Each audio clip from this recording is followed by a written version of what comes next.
What's happening, everybody? Welcome back to another Fall Obsession podcast. My name is Sam. I'm hosting you guys again. Thanks for tuning in. This week, the guest on our show is Allison Voges.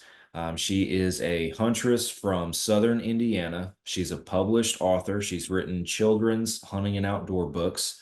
And she's also the Indiana chapter president of the American Daughters of Conservation organization. Um, really enjoy this conversation that I have with her, getting to sit down, get to know her a little bit, just talk hunting in general, fishing, catfish noodling. She's big into catfish noodling as well.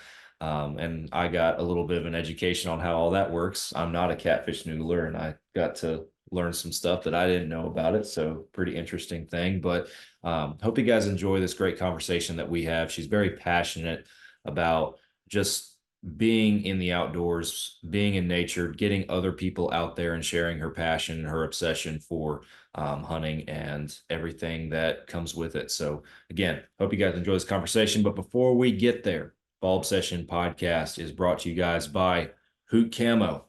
Been rocking some Hoot gear since 2023. Last year was our first season to be in it, and I can't say enough about it. I wore it in Colorado. I've worn it in Texas, multiple different environments, warm weather, cold weather, you name it. And it is phenomenal. The durability of the gear is there. The quality and the production is there. And then the patterns themselves are very versatile and adapt to different environments. I noticed that in Colorado was when we were hunting in snow, the grays and the whites that were in these patterns would kind of pop a little bit more and really get drawn out of the pattern. And then when the snow would melt away and we're in, the grasses and the CRP fields and all that kind of stuff, the browns, the grays, the blacks, those would be the colors that were popping more. So did not really even take that into account before that trip, but ever since then, I continue to be impressed and amazed with it. The best part about Hoot Camo is that it is very affordable for the blue collar hunter. And that is if you are looking for a good quality set of camo. Everybody should know that quality gear is an investment. But make your money work the best it can for you and invest in some Hoot Camo. And if you use the code Fall Obsession 15 at checkout, that'll save you guys some money. Hoot also has a bunch of fishing wear, everyday casual wear available on their online store. So go check them out, hootcamo.com. Elite Archery is another Fall Obsession partner. I've been shooting an elite bow since 2017 and haven't looked back. I've loved every one of them. The Omnia last year was incredible, and I'm looking forward to my Ethos that's on the way, getting that all rigged up and good to go. But if you guys have not shot an elite bow before or haven't shot one in a long time, technology changes very quickly in the archery industry. Go to your local dealer and take the Elite Shootability Challenge and see what you think. That's the only way that you're going to know if the bow is right for you is by shooting it. So go to your local dealer, get one in your hand, and see what you think. Elite Archery is the way to go, in my opinion. The Outdoor Call Radio app is also a podcast partner. Outdoors Dan from Respect the Game TV. He created an app that you can download on any device where you can stream hunting shows and podcasts on a loop every single day.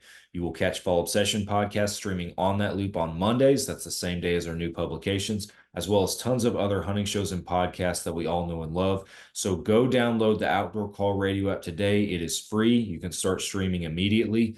And also go follow their Facebook page, excuse me, and follow Outdoors Dan on social media. He does a couple of different live radio shows every week. And even if you're not local to those Midwestern radio stations that he's on, he shares the live broadcasts on his Facebook.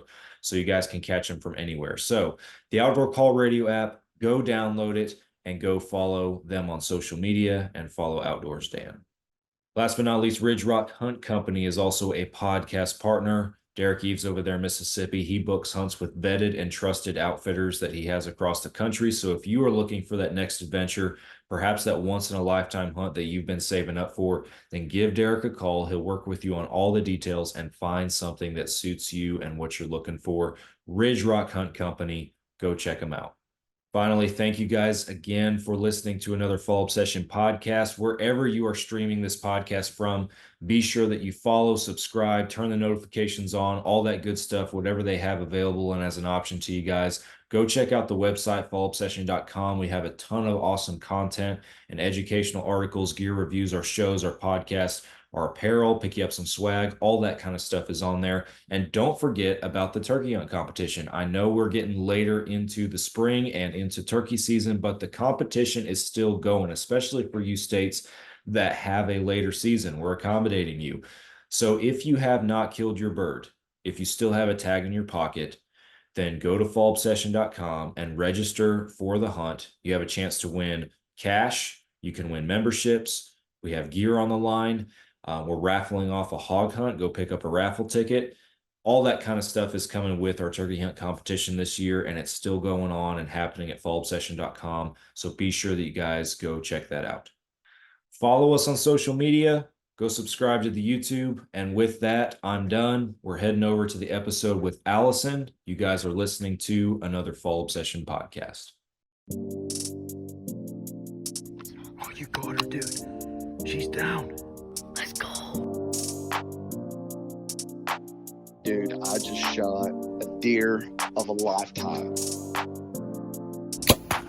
Freaking smoked him.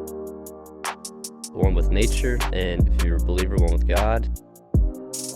Definitely gets your heart pumping. Boy, you are in trouble. Fall Obsession Podcast. What's happening, everybody? Welcome back to another Fall Obsession podcast episode. I'm Sam, bringing you guys into another new week with us over here at Fall Obsession. My guest this week is Allison Voges.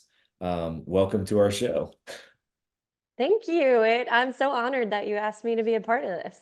Yeah, super excited to have you on board and have you on the show this week. I want to obviously talk hunting, talk outdoors with you and get into all that good stuff. But for our listeners that don't know you, take a couple minutes and just introduce yourself and tell us a little bit about yourself. Okay. Well, I'm Allison Voges, and I guess, how do I start this off? I've been hunting for several years now. I didn't really grow up hunting, but my father, I grew up tagging along with him on quail hunts, different things like that in southern Indiana. He's more of a small game hunter, so it was all quail hunting back when I was a kid. That and squirrels and stuff like that. Like I said, I would tag along, but then after college, one of the guys I was dating was more into hunting and fishing, and I started tagging along with him, and then realized that I had a true passion for it. So that's how I got started. And yeah, so today I've got I just love being outside in the outdoors. My husband and I have a lawn care business, so I've been doing that for the past 12 years. And aside from that, which gets me outdoors every day, I've also written 2 children's books about hunting, just as a way to try and get more kids involved in the outdoors. So I've written Chasing Deer and Chasing Turkeys, and those have gone really well. I've had a lot of support for that. But yeah, that's basically sums up most of my life right now. That's awesome. So, and I'll dive in right out of the gate with one thing that you just brought up, and that was your books. And I wanted to talk to you about that. We've never had anybody on our show before that has written children's books, centered around hunting in the outdoors and stuff. So I wanted to ask you what your inspiration and motives were to enter that realm. So really what got me started, I've always kind of enjoyed writing. I mean, I've done like blogs and stuff in the past, but what happened was I was in Bass Pro, and they have a book section in Bass Pro of children's books. And I was shopping for a friend who was also a hunter, and I wanted to get a baby shower gift. I wanted to include a children's book about hunting. There were zero at Bass Pro at this time. There might be now. But I was like, okay, well, that needs to change. And so that's kind of what inspired me to write these books. So the first book I wrote was Chasing Deer. It's a story about a child's first deer hunt. It's a bow hunting centered book, but that was basically my motivation, was like, okay, well, hunting is still it's a huge, part of, it's a huge heritage and it's important. And my mom was a librarian, so when I was growing up, like books were a huge part of my life. And for me, it's a way to open doors, open conversations for a family, and to have with their kids about the outdoors and hunting and things like that. So um, I wrote it. It was crazy because I'm self-published. So I did it myself.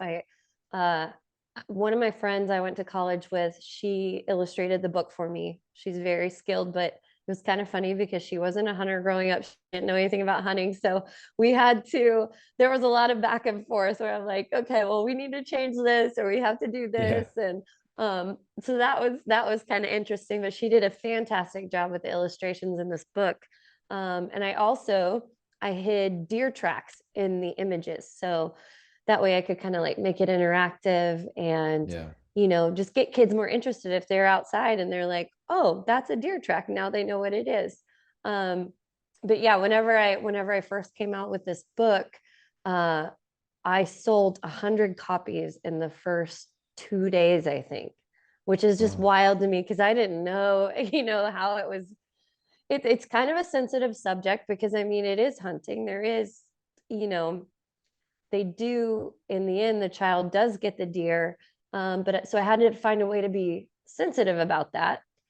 But at the same time, it had huge support, and I made it. I wasn't in it for the money. I was in it to kind of spread the word and get more people involved. So because of the support I received from the book, I've been able so far to donate over 200 copies to public libraries and schools and daycares and hospitals. And yeah, it's been pretty cool. So Wow, that is awesome. I have not I have not read your book. I knew that you wrote them and everything, but I have not read them, and now I'm definitely have to order them for my kids. I have I'm a gonna have to 6-year-old, send you a couple copies. You have a I 6-year-old? a 6-year-old and a 4-year-old, so they would Oh definitely my get a gosh, kick yes. out of it. But yeah, they're Don't worry. Yeah, you'll get a couple copies. You so must. And then you're gonna have to talk about it and be like, Allison's books are awesome. Like, y'all need to get some. yes, I can definitely tap into a market down here for you for sure. That'd be great. So was the deer book came first and then was Mhm. turkeys did you write that one, I Yeah, guess, after the first one was a hit?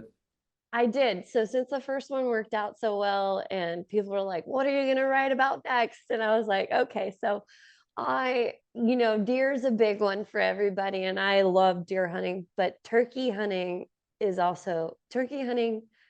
honestly is probably one of my favorite species to like one of my favorite seasons of the year.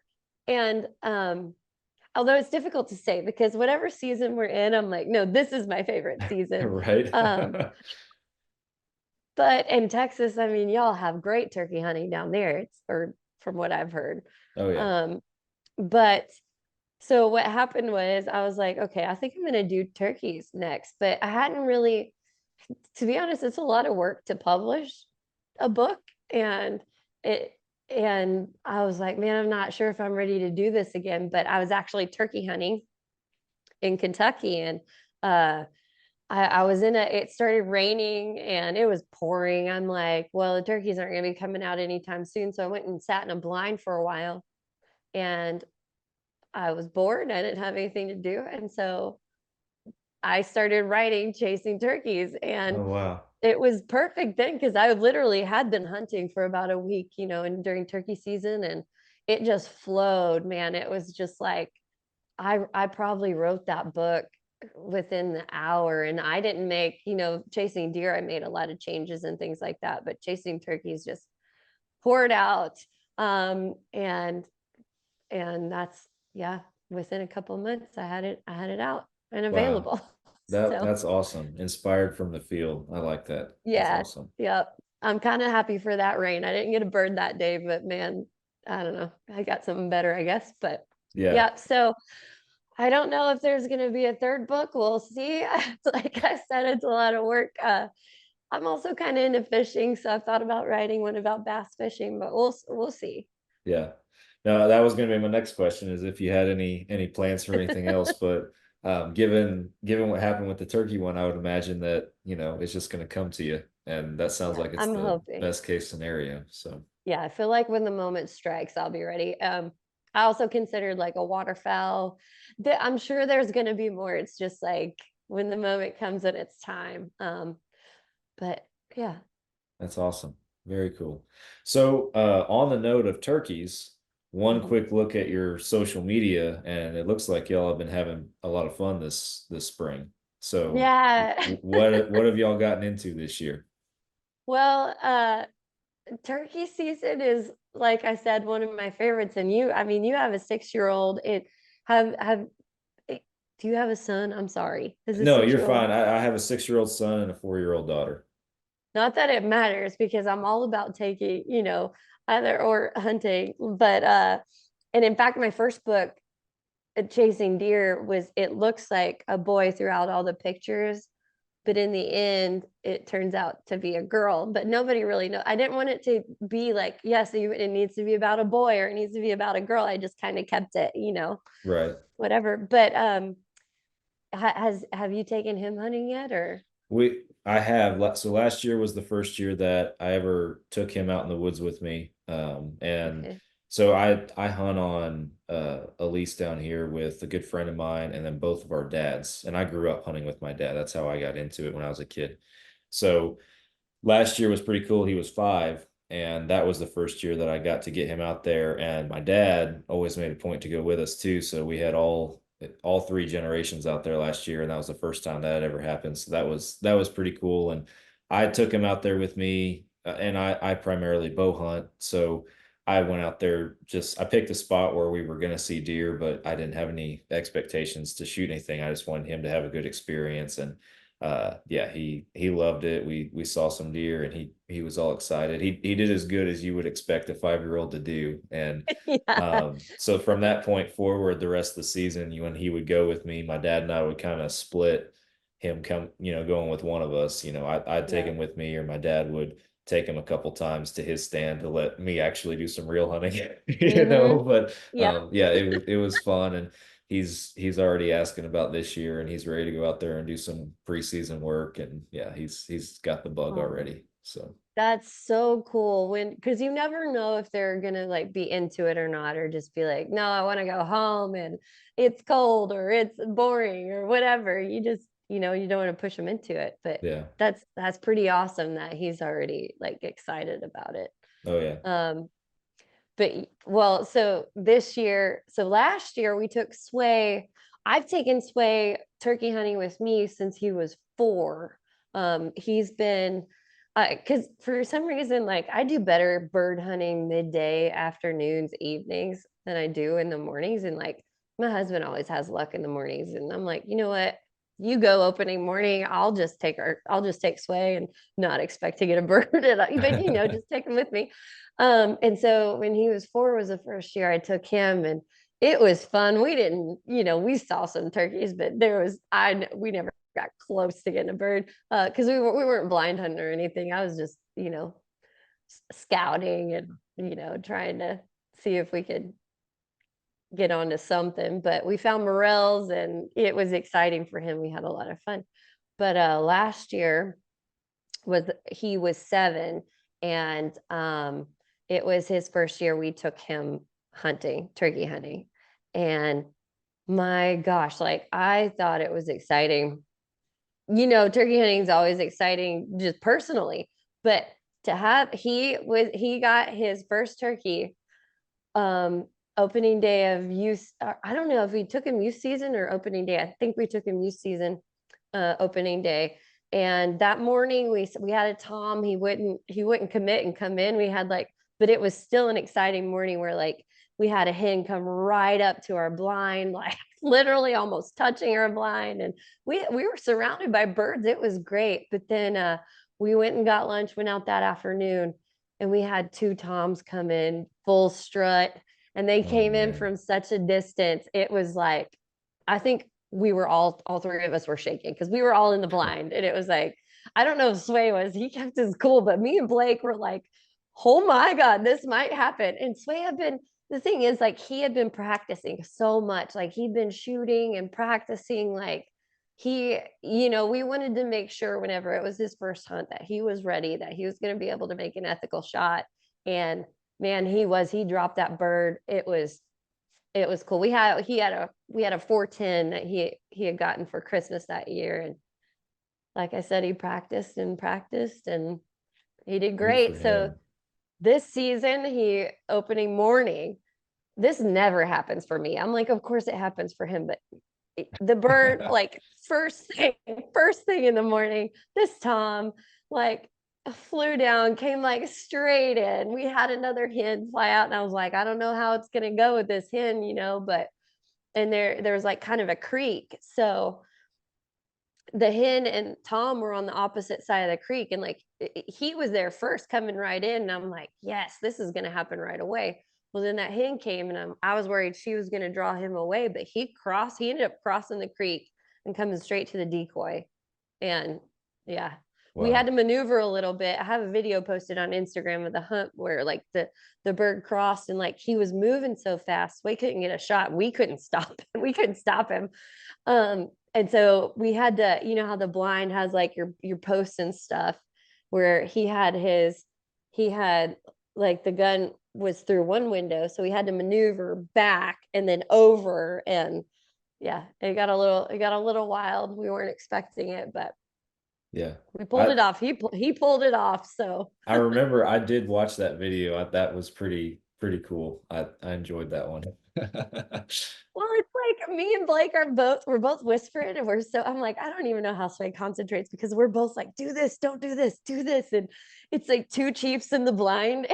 but he handled it really well. And yeah, he made a great shot. And yeah, so that was exciting. And then opening morning, my husband got his Indiana bird. We both hunt in Kentucky also. So I had already, I had gotten my bird in Kentucky. And then that weekend I ended up tagging my Indiana bird. So yeah, we had a really good season. It's been fun.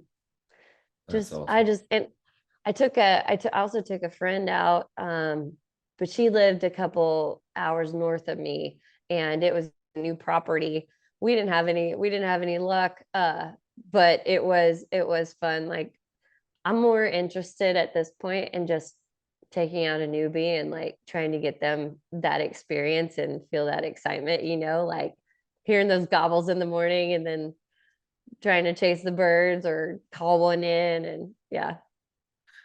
It's funny how your focus or your drive just kind of shifts when you have a new hunter out there in the woods and you're trying to get them, settled in with a good experience or their first kill, whatever it might be.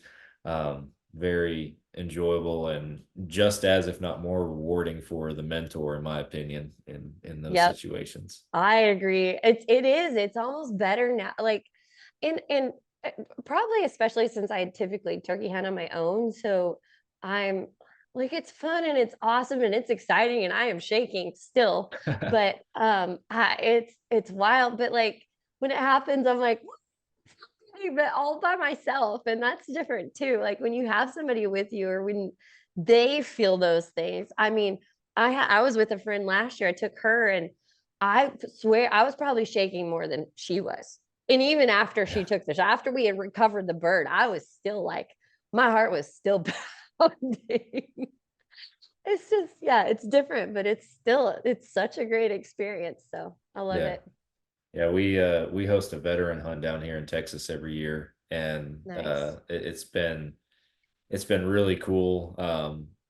The first one that we did, we've done it 3 years in a row now. The first one we did was a guy that he'd hunted up in the Pacific Northwest his entire life. He'd never hunted whitetail in his life, so it was his very first whitetail hunt. So it was equally as exciting. And then the lady that we took this last year too. I think of the buck that she ended up killing from the blind and everything. And it was a big blind. We got to have, her and her husband and our hunt host, and I was running camera, like we all fit in there and everything. It was an awesome Wow. setup, but we're all getting jacked and we're all excited as we're watching this buck come in, and she's just trying to focus on the shot and kind of just telling us, "Hey, y'all, just shut up."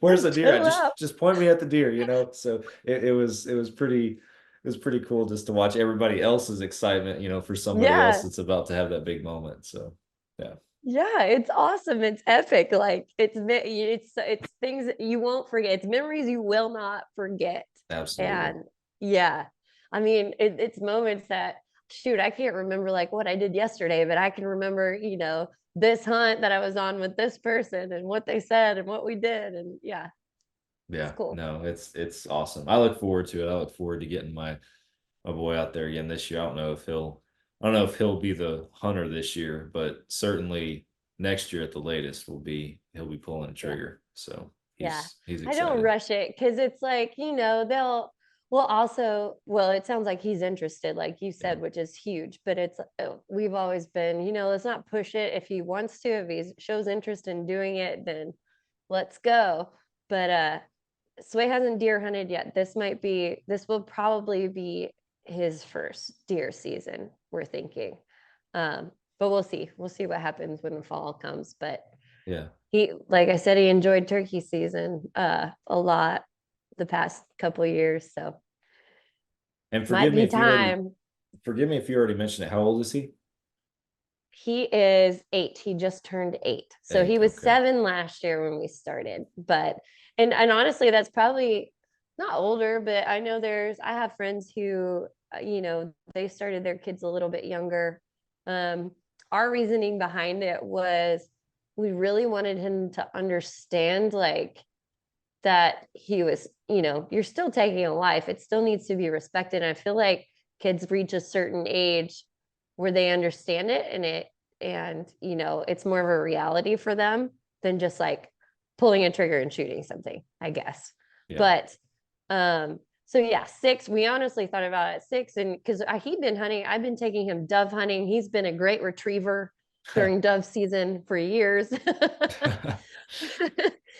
But we went through that phase where like he was going in and picking up the birds and stuff and bringing them back, and it was nothing. Then we went through a year where he was like, "Mom, you hurt the bird." You know what I mean? Like they go through that where they realize, Yeah. no, this is a living creature that.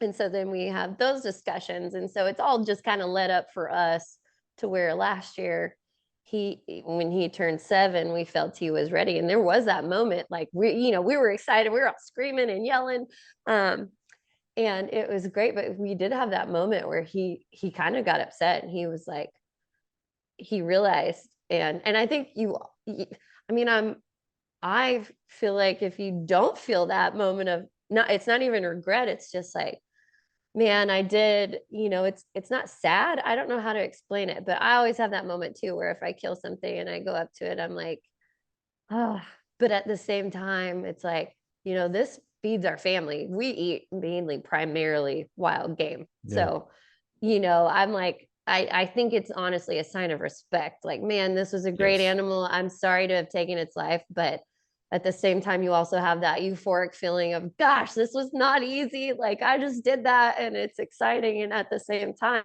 it's not going to waste. But yeah, so I saw him experience that last year.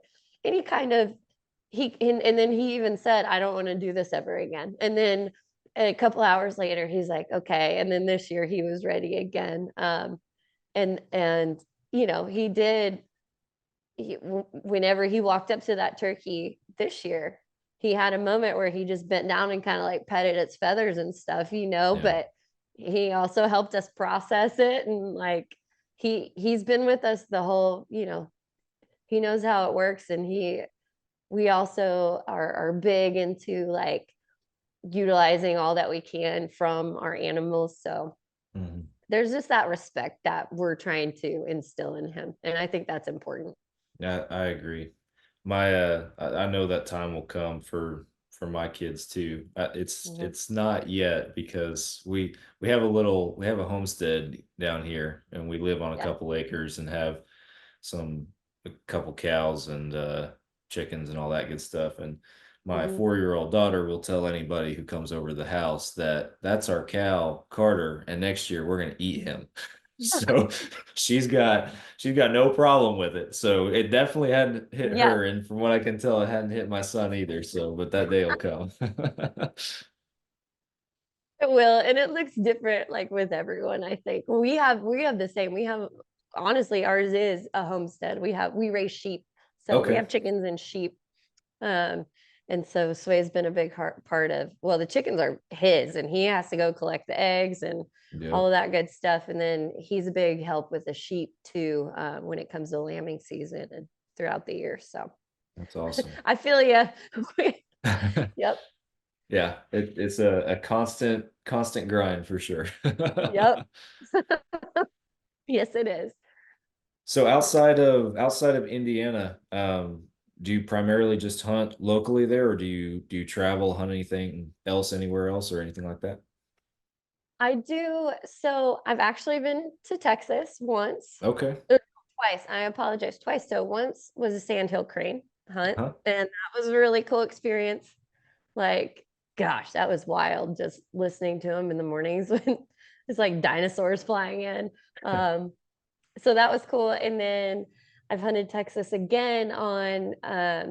It was a disabled children's hunt, with an organization called Trinity Outdoors. So we took this girl who lives close to me. Her name's Jackie.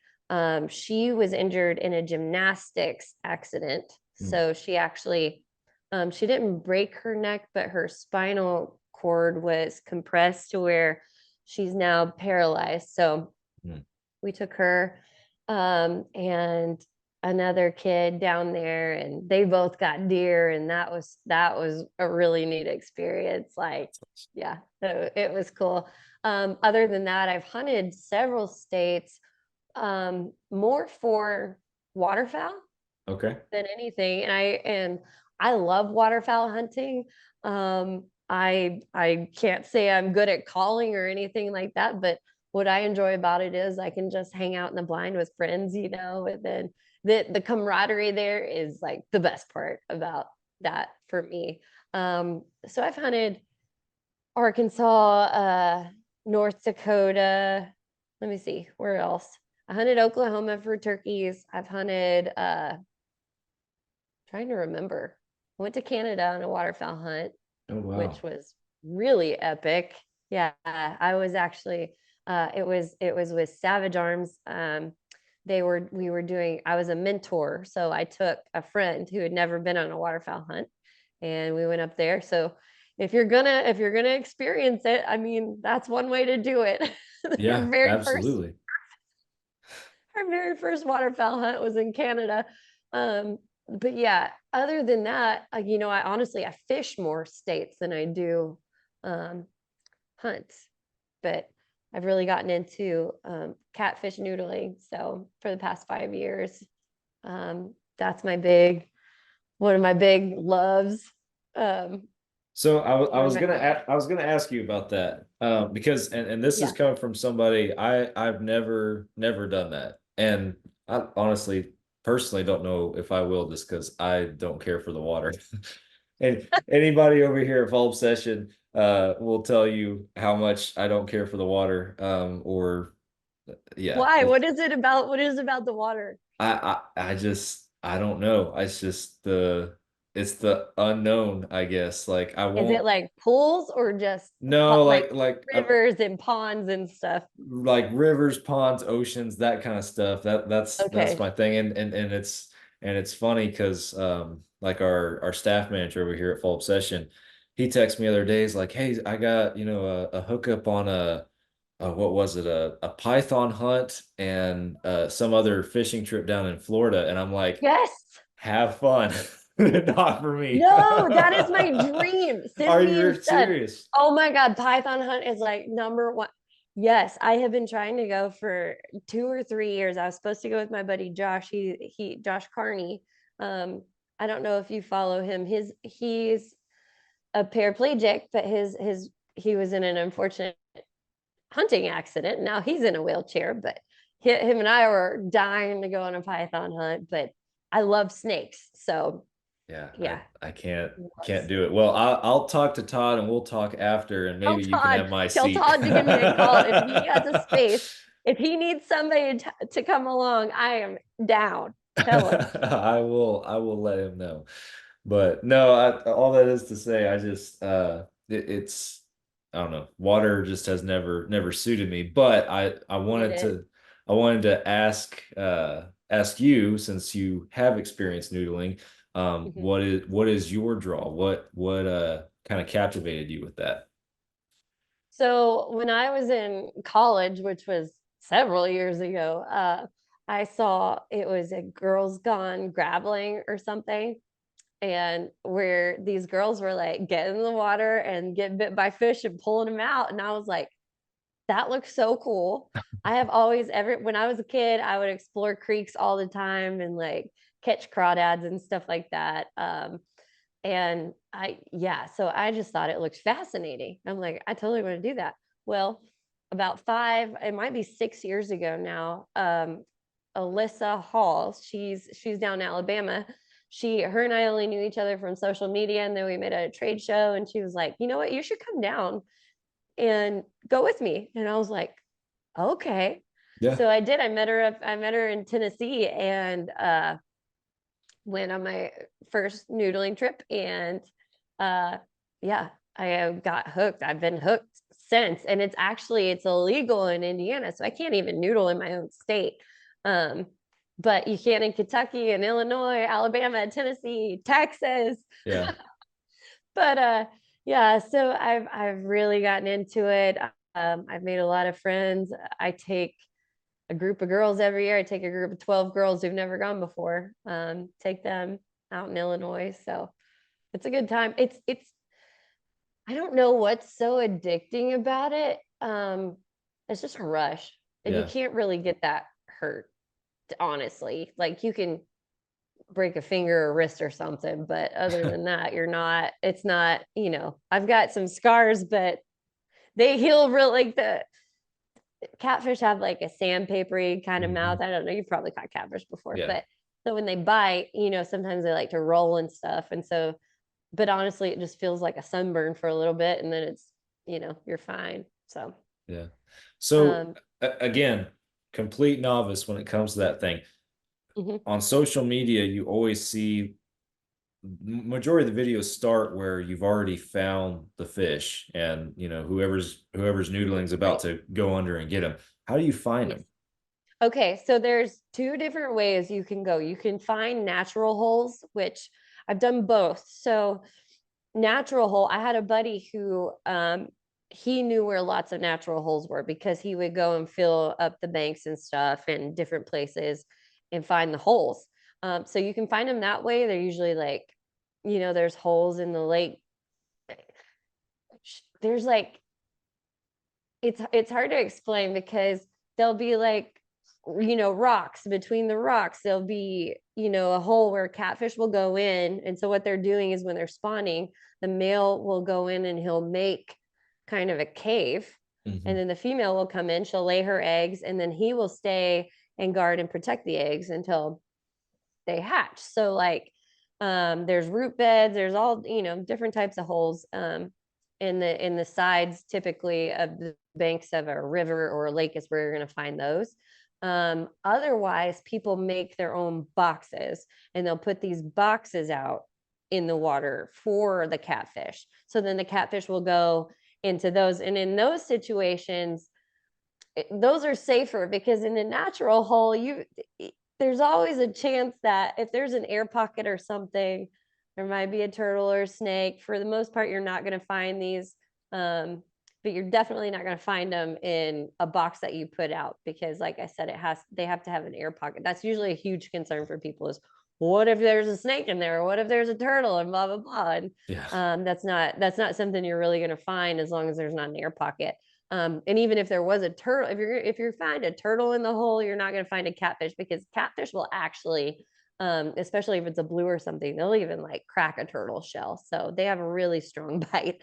But yeah, for the most part, whenever you see people who noodle generally fairly regularly, or people who guide, they have boxes that they have put out, and then the catfish go. And so what you'll find in the box is there'll be like a certain length and width, and then there'll be a hole in the front that they've cut out.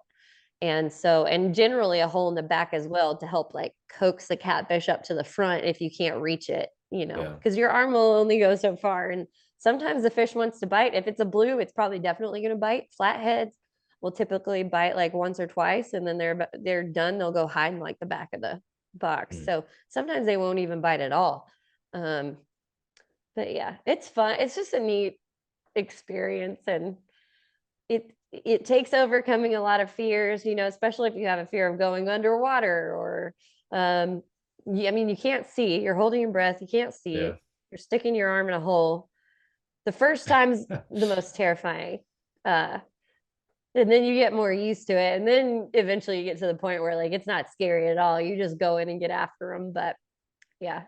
Yeah. What's the biggest fish you've ever pulled out? Pulled out a 70-pounder Ooh. flathead. Yeah. Holy It was smokes. huge. It bit me. So this fish, it wasn't that deep. It was about 6 foot of water. So I could like on my tiptoes, I could barely get my face out of the water. And so I was on my tiptoes in the hole, because you also have to block the hole because they'll try to blow out of it. So I had another guy beside me helping me block the hole, and he was bigger and taller than me, but our feet were in this hole.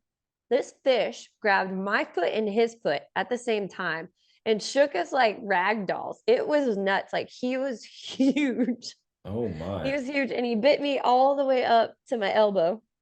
I still have a scar from that fish. Wow. His name was Matt. He had been caught before.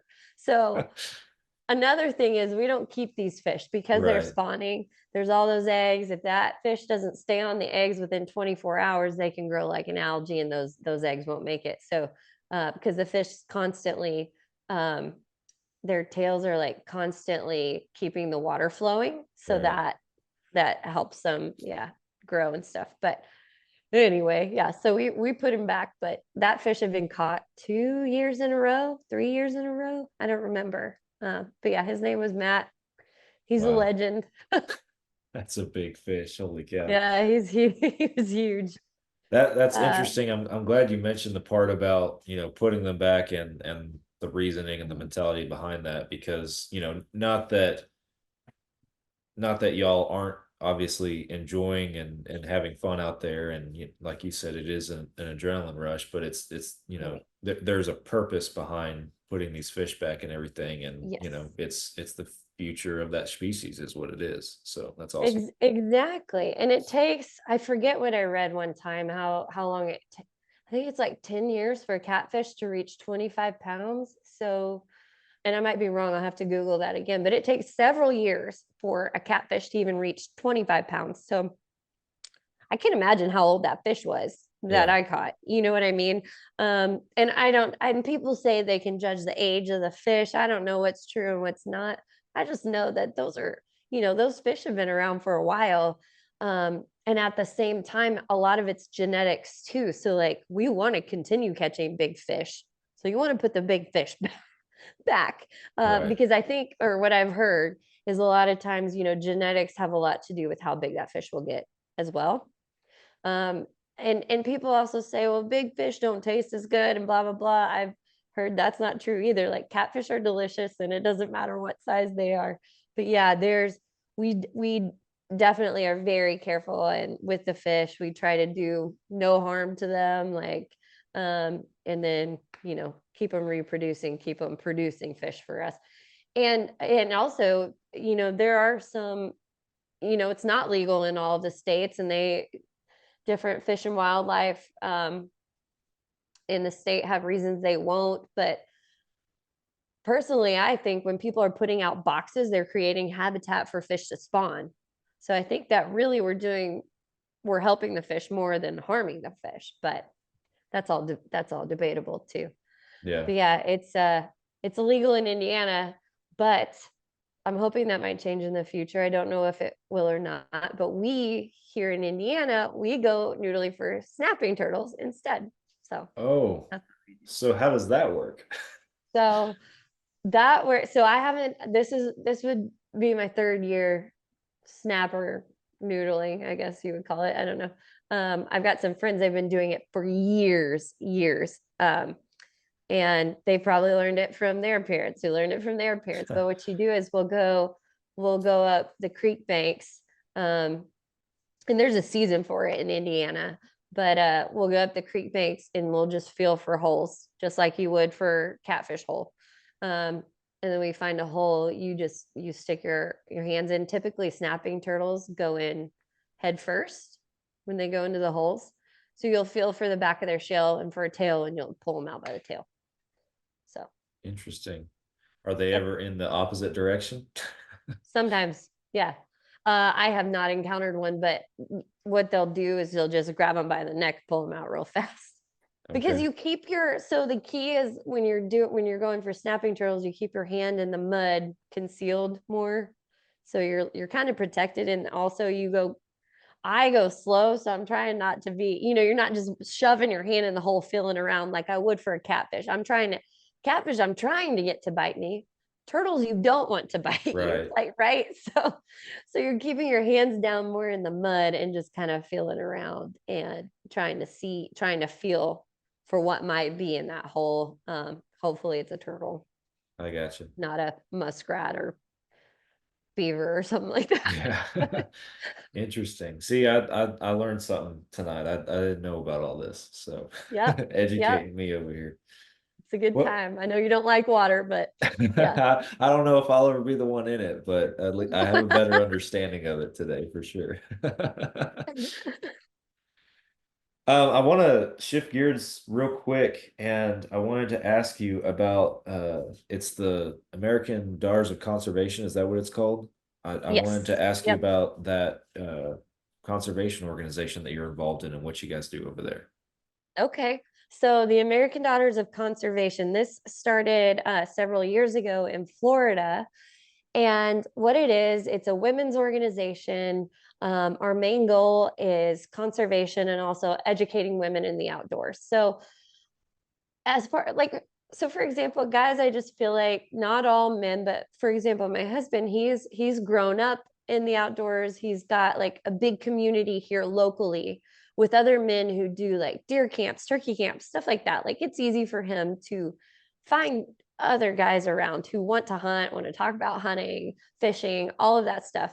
For somebody like me, it's hard to find other women who have those interests. And so the American Daughters of Conservation kind of helps make that available. So um, through this organization, I've been able to meet other women locally who I had no idea were even here in my area.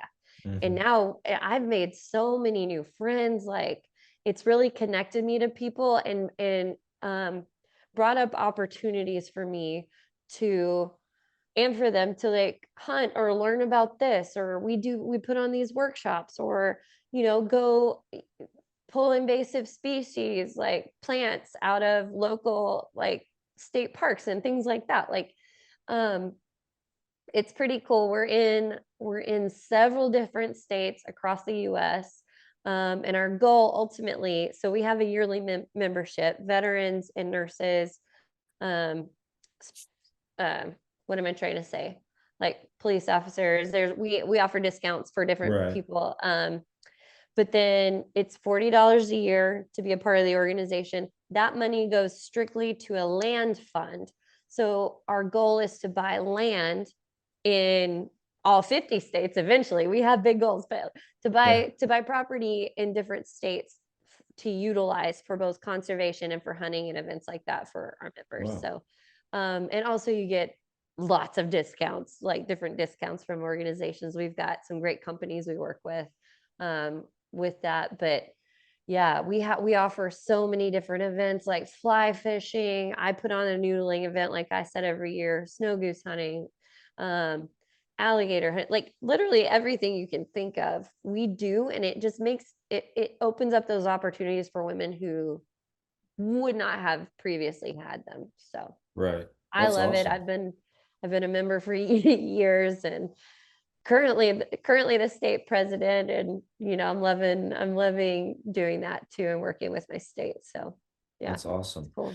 Is it through that you've referenced in this episode in our conversation a couple of times, like opportunities that you've had to be a mentor, in different situations and stuff? Yes. Is it through this organization? Um, well, the one time I was, yes, I've done, anytime I've done mentoring, it's been through girls I've met through the American Daughters of Conservation. Even with, I did have the opportunity to go on a hunt with Savage Arms. They asked me to pick, somebody to mentor, and I had met her through the Right. ADC. So, but as far as that goes, I've, like the girl I took turkey hunting this year, I met her through the American Daughters of Conservation, and there's always women who I find who are like, hey, I've never done this, I want to learn, I don't have anybody who, to take me, can you help? And then you'll have a group of like 10 girls reach out and be like, yeah, I'll take you, or yeah, let's go, and giving advice. And we put on lots of workshops. Like I put on a turkey calling workshop here not too long ago. We have a local call maker here in Southern Indiana, Bill Keith. He makes some great turkey calls, and he actually made 80 some ADC calls that we sold on the website. But he put on a workshop, and I live streamed it for anybody who couldn't make it. We've done like a fishing lure workshop where they've taught us how to make soft plastics and stuff. That was really cool. Um, we do we do lots of different conservation efforts too, which are fun. We did a foraging walk where the one of the guys with the state park took us on a walk, showed us like what plants were available, how to use them, things like that. And then we ended by helping get rid of some invasive species there in the park, plants that were in the park. We've done cleanups. We've done it across the US. There have been so many different events and like workshops that are put on. And if you're a member, you're available. You can go to any of them. So, it's really cool because I wouldn't have had those opportunities otherwise. And I wouldn't have heard of half of the things that they go and do. And, some of them are just like, whether it's hiking, whether it's camping, whether it's, a concealed carry class, whether it's hunting, whatever, we just, there's so much out there, and it's made available through this organization. That's why I love it so much. That's awesome. That Yeah. and it's interesting to hear you talk about that because we, over the years we have a ton of different guests on our show and everything and people that we get to interact with, and that for the ladies that we talk to, that's the most common thing that we hear across the board is just there's not very many people, doing what Mhm. I'm interested in doing or talking about what I'm looking for right here. So that's awesome that y'all have an organization that's able to offer that and bring that to the table. Very cool. Yeah. Yeah. Well, and like the women, I don't know, when people are like, oh, the girls event, that sounds terrible. Like I'm sure it was so much drama and blah blah blah. I have been to so many events with this organization, and it is literally just women making new friends.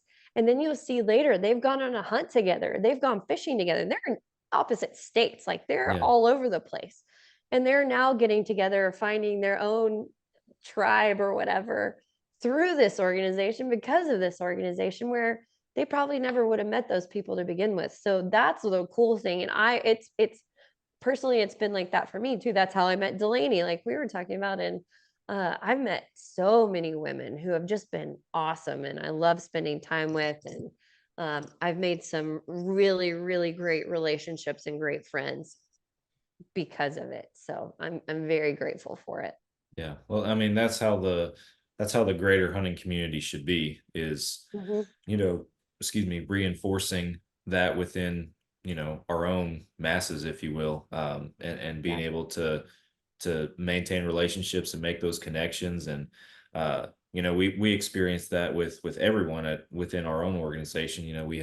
We got roughly 30 people on staff over here across the country right now, and it's 30 That's cool. people that probably wouldn't be hunting together or hanging out together or doing anything together otherwise. And Yeah. hunting in the outdoors brings like-minded people together, and Mhm. those are the relationships that we as just human beings need, I feel like. So it's awesome. Yeah, and it's hard to find sometimes, depending on your location and different factors. So that's really cool. You totally get it then. Like, Yeah. yeah, just great people. You find great people who, when you all enjoy the same things, especially when it comes to outdoorsmen. I mean, I've met just some fantastic people, not even through ADC, but period, just through commonalities, which Yeah. is hunting and fishing and just enjoying being outside. So Yeah, I talked about it actually in a recent podcast on how you can, be the biggest introvert. I'm a little bit of an introvert, I guess, in yet some you have a circumstances. podcast. Yet I host a Well, you're a podcast. great conversationalist. I will say Well, that. You've done a great job. I appreciate it. No, yeah, here I am, an introvert hosting a podcast and talking to people I've never talked to before. But no, where I was going with that is, you can be out doing whatever and no intent to talk to anybody, and maybe you got a hat or a shirt on or something that alludes to some Mhm. hunting thing, and next thing you know, there's another hunter walking up to you, talking to you, Yeah. and you're just, it's like you knew each other forever. And that's an example of what this Mhm. community is and what it should be. So Yeah. I I agree with want. that's happened to me so many times with Oh yeah, just with the hat somebody's wearing. I'm like, oh, you're like a part of that, or you know that, or yeah, I love this company or whatever. yeah. I've had people at restaurants, at the airport. I wore a camo jacket on an airplane one time, and this guy that was uh actually he was some sort of rep for that camo company that I was wearing. He walked up to me and started talking to me and everything. I was like, what are the chances, man? We're in Phoenix Airport over Seriously. here. No kidding. That's wild. Yeah, it's cool. It's Yeah, cool. I love it. Well, I got a couple questions that I like to ask all of our first time guests on our show, before we start to wrap up our conversation. Okay. Over the years, we've called them our hot seat questions or our rapid fire questions. I don't really call them anything anymore because I just, The because pressure. no, Okay. because it's good conversation is all I see it as. But the first one is, tell us about one of your favorite hunting or outdoor memories to date. Oh, I feel like I've already talked about him because I know, and maybe we have, but all right, let me think here. Oh, I've got so many, but then my mind blanks. Definitely my favorite was, Sway's first turkey. That oh was yeah, number one. Um, but I guess one of my favorite outdoor memories was when I was a kid. This is the first one that popped in my head. yeah, My papa hunter, I was fishing with him. I was probably like 5. And I was bored. We weren't catching very many fish. And I was just sitting there getting kind of bored. And he was like, Allison, you have to make a face. You got to make a face at the water to scare the fish onto the hook. And so then I did. I made a face. I made a face at the water. Like, sure enough, immediately my bobber went under because I was fishing with a worm and bobber. Caught a bluegill like right away. Oh, it's so funny. Yeah, that's wow, definitely one memory I've got that I like to keep close. that's So awesome, very cool. Well, the other question I have, and you already mentioned one of them. We talked about that, but your bucket list for hunting. What's at the top of that bucket list? Stuff that you want to do you haven't gotten to go do yet. okay, so this one will probably surprise people because a lot of people have like, big game on their list. I've always been, I don't know, there's something special about small game. And maybe it's because I grew up like going with my dad on quail hunts, but my number one bucket list hunt, to be honest, is a dove hunt in Argentina. I'm just Wow. I'm just dying to go. Yeah. I want to do it. Not only because I want to see and explore Argentina. I've traveled a lot. I've traveled all over the place, but um I just think it would be so much fun. And that's, yeah, number one. And I love dove season anyway, but yeah, Argentina dove hunt is top of my list. That would be really cool for sure. Yeah. That is, I think for anybody that's passionate about just bird hunting or the small game, Mhm. like you mentioned, that's on there somewhere, I think, if they haven't gotten to do it already. So Yeah. And I love it all. And like, I'd love to go on a stag hunt in New Zealand or, I mean, gosh, there's just moose, elk. I've been elk hunting out in Colorado and didn't fill my tag. So like, I'd love another shot at that too. That's, up there on my bucket list. But yeah, dove hunt in Argentina. yeah. Caribou's up there. I don't know. I've got like, there's a lot I want to get after, but yeah, No, dove hunt in Argentina is my number one. yeah, I feel that it seems like it's an endless list. Caribou for me as well. That's my number one. I would, that's a once in a lifetime for me. But yeah, Yeah, it'd you be can go awesome. on and on. Gosh, I know. I'm with you. Well, Allison, I really appreciate you coming on our podcast and talking with us this week. It was awesome to get to know you a little bit and I don't know, just lay back and talk hunting in the outdoors. I enjoyed it. Well, thank you so much, like I said, for reaching out to me and inviting me to be a part of it. I've enjoyed talking to you too. I'm always, happy to talk hunting and fishing anytime. I don't get to do it Absolutely. enough. So, For sure. Real quick for our listeners, tell folks where they can find you. okay. You can find me on Instagram at amhunter11. Facebook, it's Allison Hunter Voges. That's Voges. And then I will do a quick plug for my books. You can find those Yeah. on Amazon. The paperbacks are on Amazon. Hardbacks you can find on Etsy. So Awesome. And what about the conservation organization? How if oh yes, anybody's yes. listening that wants to get involved in that? Yep. So our website, we're on Facebook as the American Daughters of Conservation. Our website is adconserve.org. So adconserve.org. Awesome. It's there. Yep. Feel free to shoot me a DM, anybody too. I'm happy to answer any more questions anybody has. So Awesome. Well, folks, be sure that you go follow along and check out everything that Allison just mentioned. And thank you again. Really appreciate it. welcome. All right, guys. Thank you all for listening to another Fall Obsession podcast. I'm back with you guys again next week, and I'll catch you then.